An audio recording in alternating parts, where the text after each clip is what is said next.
In the early morning hours of June 4th, 2016, residents of Aritsky Street in the Russian town of Chistopol were jolted awake by the sound of sirens.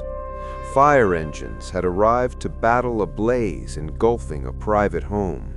A neighbor, Sergei, had called it in after seeing thick smoke billowing from the windows next door while letting his cat out. It took firefighters half an hour to extinguish the flames, but when they finally entered the smoldering house, they discovered something far more terrifying than the fire itself. To understand this tragedy, we must look back. The central figure of this nightmare is Vitaly Verevkin, born in 1992 in Chistopol, Republic of Tatarstan. His family was far from idyllic. Neighbors recall an alcoholic father prone to vanishing on binges, and a mother who was rarely home, working long hours at a dairy plant. Their home was infamous for constant screaming, fights, and scandals. The police were practically regular guests. Social workers labeled them dysfunctional, a breeding ground for future disaster. Vitaly's fate would tragically prove them right. By elementary school, Vitaly had already earned a reputation as a hooligan, fighting, skipping class, and bullying everyone from peers to teachers. He fell in with an older crowd, the kind of kids already smoking behind garages and stealing bikes at age 13. He was feared, but in that specific world also respected for his audacity. Teachers tried and failed to reach him. When a teacher told his mother that Vitaly needed a strong male influence, she simply waved it off. By then, his father had practically disappeared for good. At 15, Vitaly started vanishing at night, joining a street gang involved in petty theft, stealing car batteries, and stripping copper from abandoned buildings. Police caught them repeatedly, but they always got off with a warning. Vitaly didn't want to change. He enjoyed the fear he inspired. After getting kicked out of school and failing technical college, he lived on odd jobs and crime. At 19, he stole a car just for a joyride, earning his first 3-month prison sentence. He wore it like a badge of honor, telling friends, "Prison makes you a man." Freedom didn't last. A year later, he was back in court for robbery, snatching a bag from a pedestrian. This time, he got a year and 7 months. He was paroled halfway through, young enough to start over. Instead, he returned to old habits, forming a gang involved in racketeering. By 2015, the whole crew was arrested. Vitaly faced 4 charges, including fraud and assault. He should have served nearly 4 years, but the system showed shocking leniency. In May 2016, he was released under an amnesty after serving only 7 months. At 23, he was a hardened recidivist. He didn't know it yet, but this would be his final chance at freedom. Days after his release, Vitaly met Albina Andreeva. Albina, a 32-year-old single mother, had lived a difficult life, leaving an abusive home at 16, enduring a failed first marriage, and divorcing a cheating second husband with whom she had a daughter, Sabina. She worked tirelessly as a cleaner or nanny just to stay afloat, still hoping to meet the one. Vitaly, 7 years her junior, charmed her immediately. Their romance was lightning fast. Within days, he moved in with Albina and her 4-year-old daughter, Sabina. Initially, it seemed perfect. He helped around the house and played with little Sabina. Albina finally seemed happy. The happiness was short-lived. Vitaly was pathologically jealous. He hated when Albina left the house without him, calling 20 times a day to check up on her. He saw a threat in every man, especially Sabina's father. He was jealous of the very air she breathed. Albina constantly walked on eggshells, trying to soothe his temper. Outwardly, they seemed normal, but behind closed doors, especially when Vitaly drank, the tension was unbearable.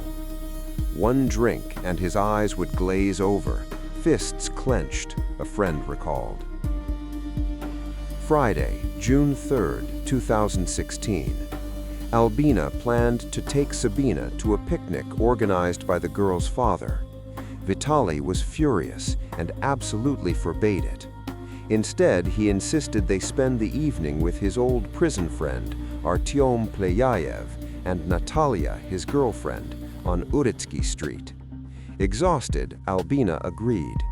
The three of them, Vitaly, Albina, and little Sabina, arrived at Natalia's house. The evening started quietly, with barbecue and drinks, but the unresolved tension from the argument hung in the air like explosive gas, waiting for a spark.